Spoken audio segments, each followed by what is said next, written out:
The Invisible Hand Podcast reacts men rights versus feminism. Is toxic masculinity real? Don't forget to like and subscribe so we can grow the channel. Let's get into it. I believe men and women are different but equal.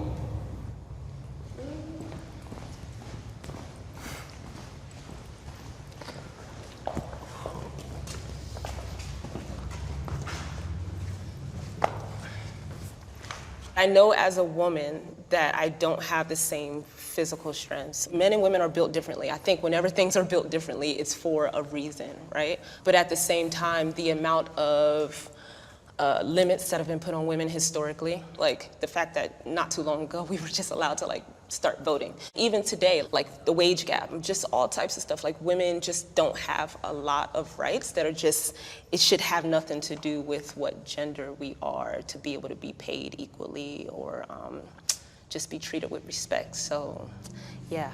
I do believe that, of course, there are biological differences between men and women. And of course, there should also be legal equality. Of course, I disagree with the idea that women face systemic discrimination. You just mentioned the wage gap, which has been debunked so many times. I've studied evolutionary biology quite a bit.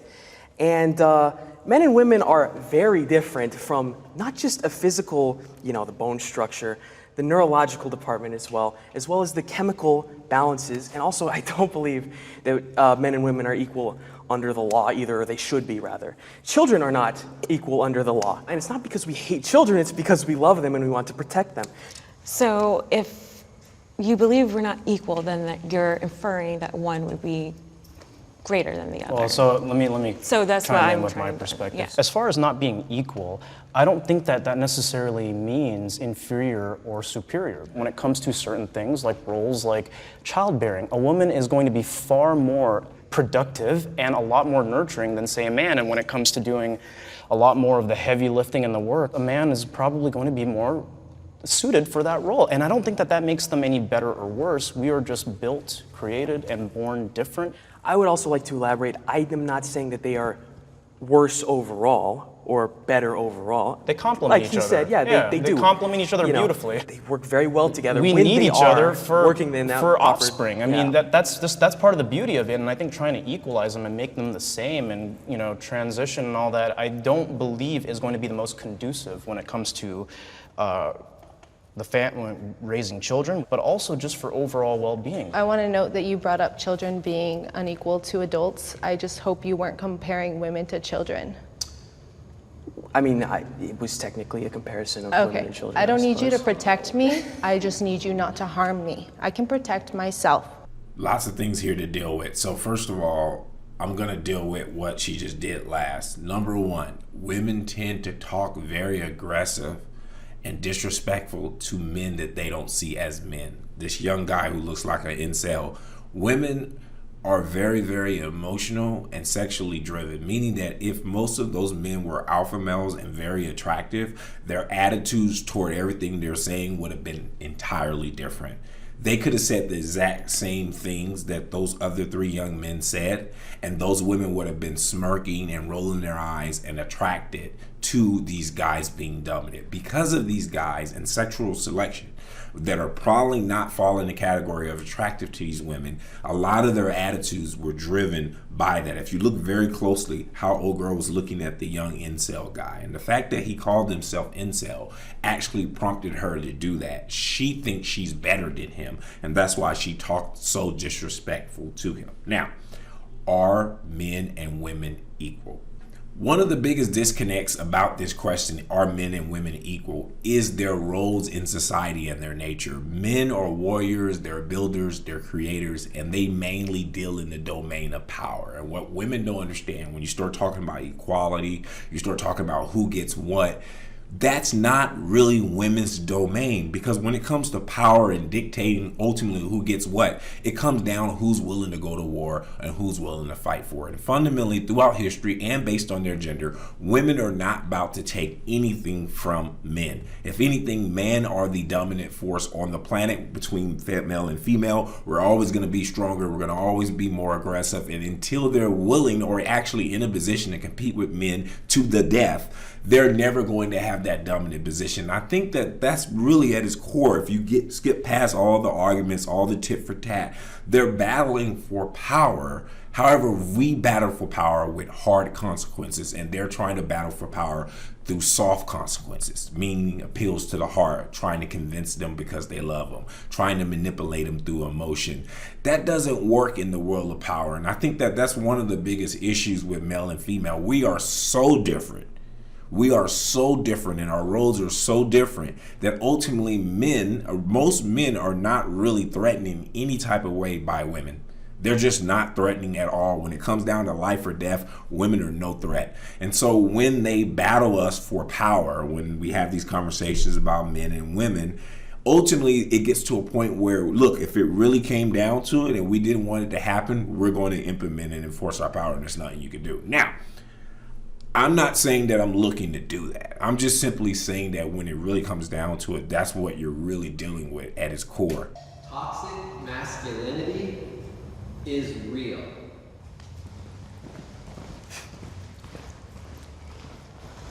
I think that toxic masculinity is definitely a real thing. It's kind of just the idea of what masculinity should be, but it goes wrong a lot of the times, saying that violence, sex, power, being a controlling person makes you a man. I see it in very unfortunate places, like when the young men or boys in my family, even from like toddler age, are told, you shouldn't be crying, boys don't cry. And what that turns into, I see it when I'm in a bookstore and a guy who tries to get my number says, why y'all always gotta act like that? And he sincerely had this like cracking voice, like he was hurt, but it was an entitlement. And that's toxic masculinity. It's saying like, you don't realize how your behavior is harmful. What does toxic masculinity mean? Is it character traits? Is it upbringing? The suppression of feeling for a lot of men, because throughout childhood they're told man up. So because of that, there's a lot of repression. Repression then is usually channeled into anger for some people because they not always know how to express because they're told not to express. So upbringing and That's part of it, Okay. yes. But not something that's inherently a part of, No. of men. No. I think that, when you're showing your emotions, especially to random people, random women in some cases, they will view you as weak. I was raised by a single mother. I love her. She's my mom. I love her. But I could have used being told to act like a man. I think back, there were some cases where I was too emotional, and that negatively affected how I, what happened to me. May I ask a question? Sure. What is your definition of weak as a man? Not being as forward as you could be, not being as honest, or trying to be not as emotional as you don't need to be. You don't have to cry over a cut.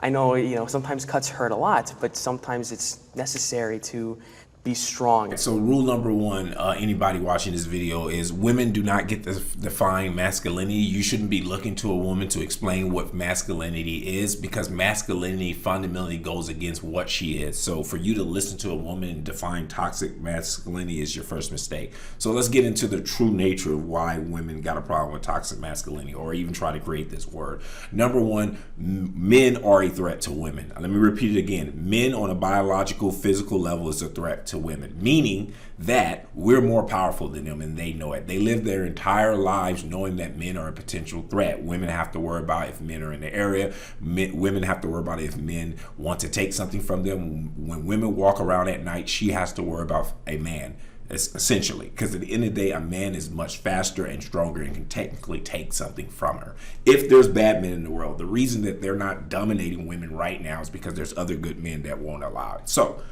anything that basically subjugate women, or any type of system that has power that's held by a man, is going to be a threat to a woman. And this new word they created, toxic masculinity, meaning that any type of male aggression is seen as a threat to a woman. So if a man is aggressive and competitive and forward and assertive, other men can say that's a competitive man that I respect, but to a woman that is a threat, because basically woman's number one tool to put men in line has always been sex. It is the number one negotiating power that a woman has, outside of a man having a mom or a sister, and that's love. That's the second combating power. So basically, if you have men basically fully buying into their masculine traits, that would mean women have less competitive power to convince those men to act in the way that they want. Men are a threat to a woman, and a man who's basically masculine and assertive, if he's not a good man, he's a potentially threat to a woman. So that's what this is really about. This has nothing to do with trying to reform men and create better men for the world. This is just a power grab. This is women wanting power. They went into the workplace and they're looking for new tools and new subjects and new language to try to convince men. Remember, men take power by force ultimately. Eventually, if a man gets tired of talking and complaining and appealing to you, they show up at your doorstep. The army shows up at your river, right? That's what men do. What do women do? Women do, they use their words, they use their emotions, they use manipulation to fight their wars. Their wars is like what killed Rome. Rome was destroyed from the inside through innuendo, through stories, through corruption, through immorality. That is women's tool to fight a power war. So they come up with terms like toxic masculinity. They come up with needing consent. They come up with the Me Too movement. All of these things are manipulative strategies of a feminine group who cannot compete directly for power. Because at the end of the day, women are not going to go to war with men. And even if they did, even if they gave men an ultimatum, ultimately we would not have to meet that ultimatum because we're more dominant and more powerful. And ultimately they would have to back down. So that's just the nature of how men and women compete. And I just think that we need to understand that.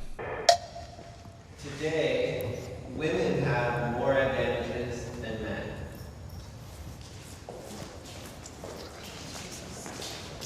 I can speak from a hiring standpoint when it comes to things like affirmative action, and there are certain roles that traditionally men and women have been able to serve in, and now women can basically do all of those things, right? Because we've had such a strong advocacy for equal representation in the workplace. Whereas, for example, you'll never find a man as a midwife nurse, and I don't think it's appropriate. That's why there are those differences.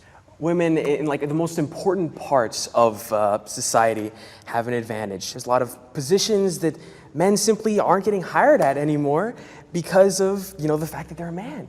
And it's not just in the workforce, it's also, I would say, it's a lot easier for a woman to find a relationship, even if she, says it's finding the right guy is so hard. It really isn't. But sometimes for a lot of guys, finding a girl at all is hard.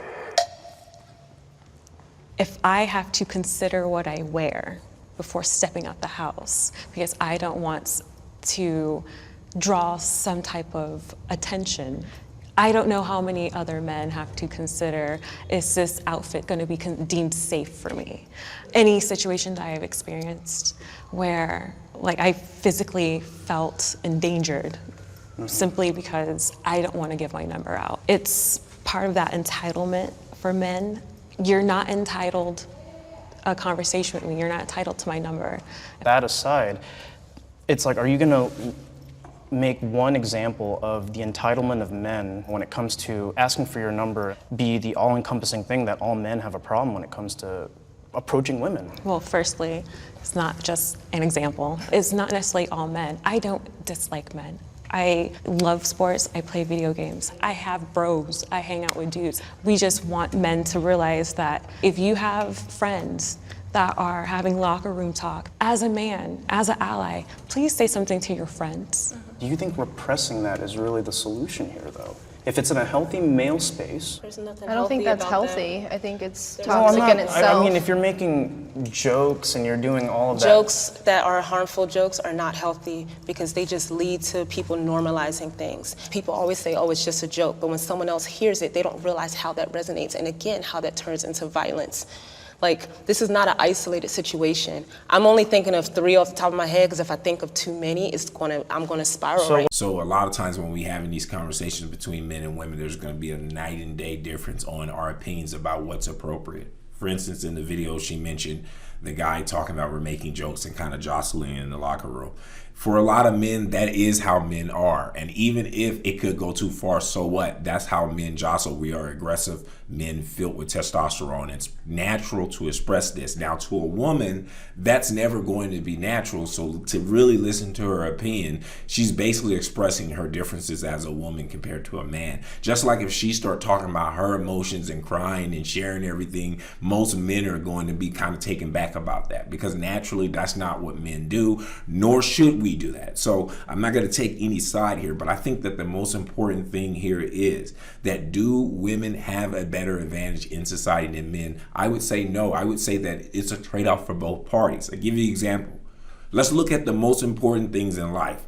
Now, are there more social safety nets for women in society? Yes, there's lots of organizations that are built specifically to help women. Food stamps, housing, if you got kids, there's all type of benefits you can get. So if you're a single woman or if things go wrong, there's a lot of social safety nets in America that are tailored toward women more that can get through life. So let's look at it from an objective perspective, right?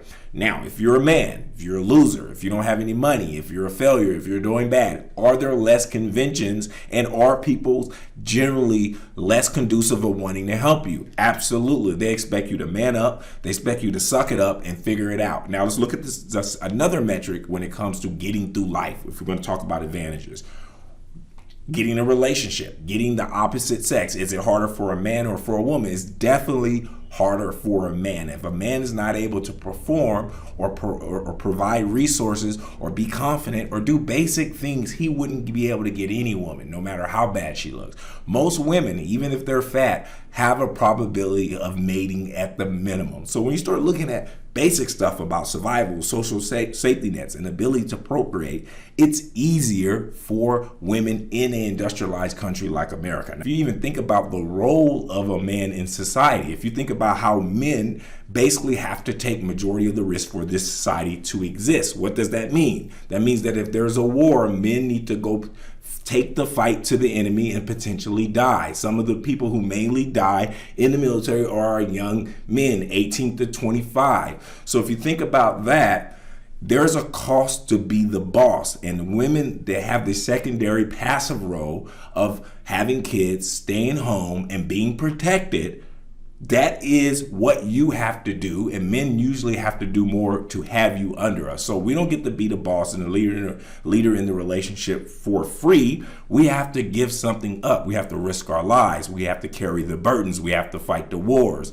So because we do all of that, there are certain advantages you get to live in an industrialized, civilized, protected society under the rule of men. And basically, if you look at it like that, we're both giving up stuff. But I would say when it comes to survival-based things, women have it better than men. People generally want to help women, even other men, if they're doing bad, as opposed to a man who's expected to suck it up and figure it out. This has been the Invisible Hand Reacts podcast. As I said before, if you want to see a certain video that you think will be interesting, look in the links in the description and text me directly at my number, and just text me the actual video clip and I'll consider it if it's a good clip to do next on this channel. Also, like and subscribe, otherwise people will not see my videos. A lot of people don't know, people don't search for videos on YouTube. What they do is they like and subscribe to a channel, then YouTube's algorithm automatically push their videos to their recommendations. So please like and subscribe for my channel can grow. Also,